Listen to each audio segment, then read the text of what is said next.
Hey everybody, welcome on in to Sports Live in 215. I'm your host, Connor Okuda, and today we will be recapping the World Baseball Classic. Um, it was just a fantastic tournament. All the teams, um, whether they got knocked out in the first round or lost the championship game, like our boys in the red, white, and blue did, they really had nothing to be ashamed of. This tournament was absolutely incredible, and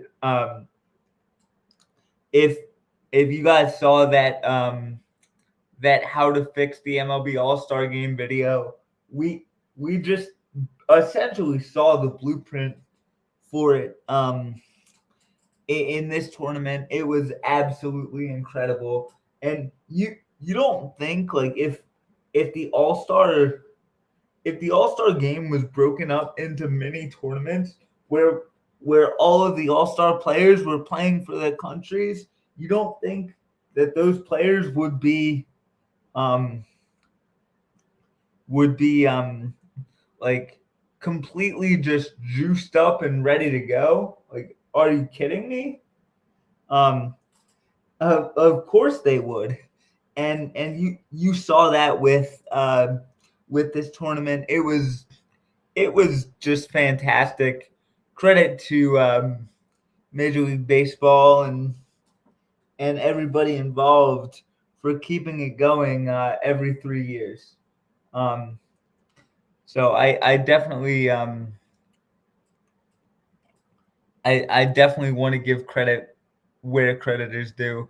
It's as of right now, it's the highest stage for professional players to to play at while playing for their countries, and obviously by professional players, I mean major league players um, to play for their countries. So um, credit where credit is due. Commissioners Manfred and Selig. Um, I mean, thanks for keeping this tournament going. It was again just an absolute, just absolutely wonderful. It was just great viewing. There were definitely some surprises. I mean, the DR beating Japan, that was a huge shock. Italy getting as far as they did, um, they were really the surprise of the tournament. So credit to credit to them, and in his final two games pitching for Team Italy, Aaron Nola um, went went 5 innings, gave up 0 runs against Mexico, and then he went 4 innings, gave up 2 runs against against Venezuela. So that was good to see from Aaron. But anyway, I'm going to have my top 5 moments of the World Baseball Classic, just as I did for the Olympics. Um, However, we won't be doing a medal count because only 3 teams received medals. And yeah, that's pretty self explanatory as to why we won't be doing a medal count. Um, so, yeah, number 5. Ooh, this is tough. Um, the top, the, the number 5 moment for me has got to be um, has got to be the DR beating Japan. I mean, that was just a shock. I mean, I think it might have been the first. I think it might have been the quarters. So it was the first elimination round. So pretty much right from rip, you you basically say to the rest of the world like you're going to have a new WBC champion, which is huge, and that's absolutely massive for Dominican baseball. And um, Chris Sanchez, I believe, Christopher Sanchez, pitched that game for the DR, and he was absolutely masterful. Oh man. Yeah, he was incredible. And then yeah, just beating the defending world champs in Team Japan that's nothing to sneeze at. I know they got bounced, I want to say, by the US in the next round, but um, that was big for Dominican baseball. That was big for, like, obviously Chris Sanchez and like all the little kids in the Dominican Republic. Now when they have their own baseball dreams, they can point to something from their countrymen and say, remember when like we beat Japan. So that was huge.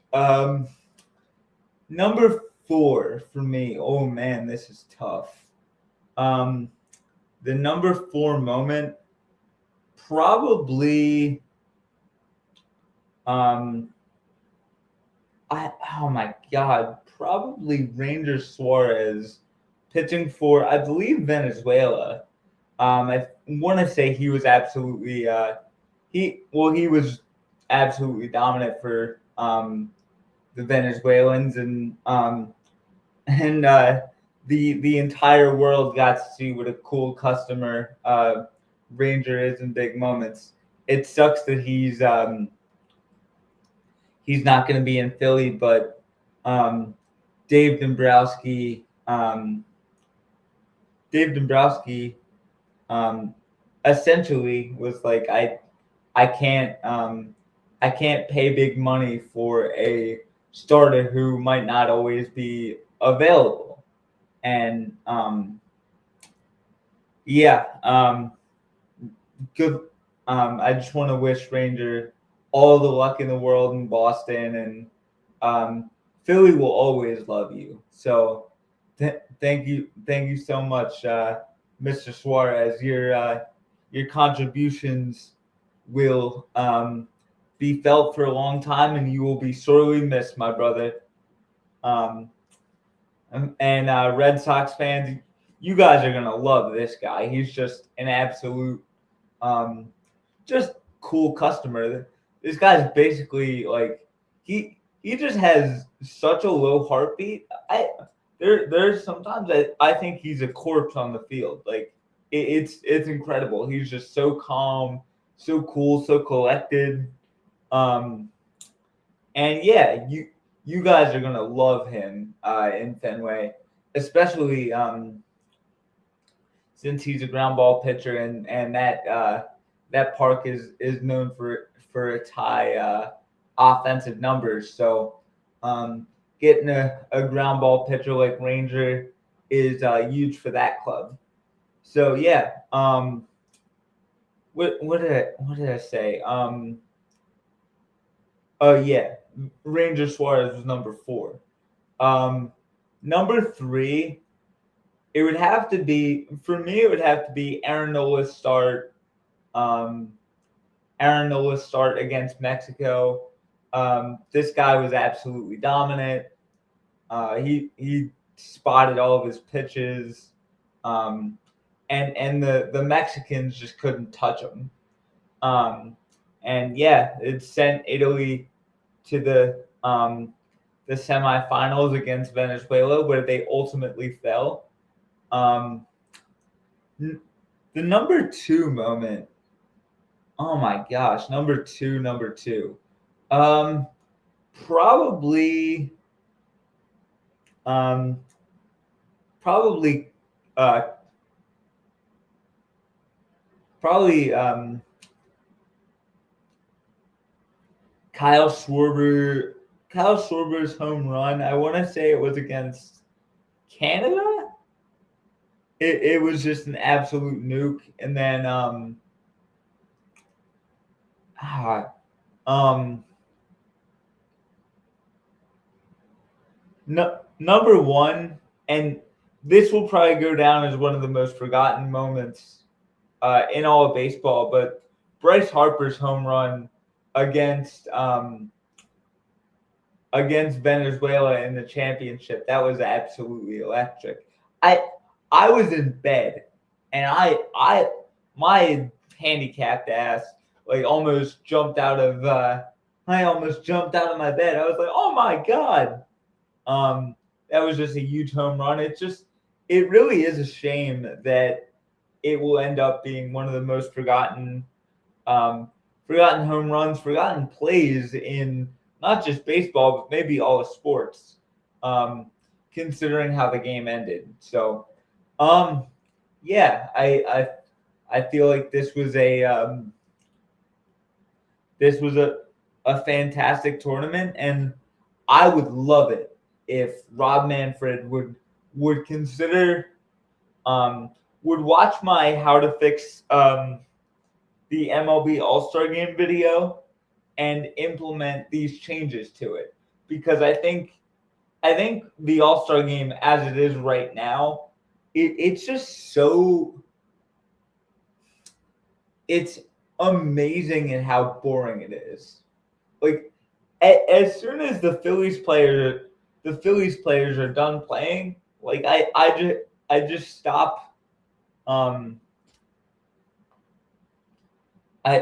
I just stop watching. And that way, like if we implement that tournament type system and like the skills challenge and things like that on Saturday night, um, on the Saturday night before the All-Star game, um,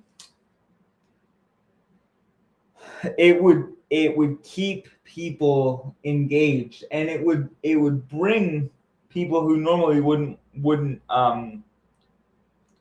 watch anything involved with baseball to want to watch it, because it's kind of cool, and it's really different for a sport that that has kind of a rough time with things that change. So yeah, I would strongly advise the commissioner to check out that video. But anyway, that's beside the point.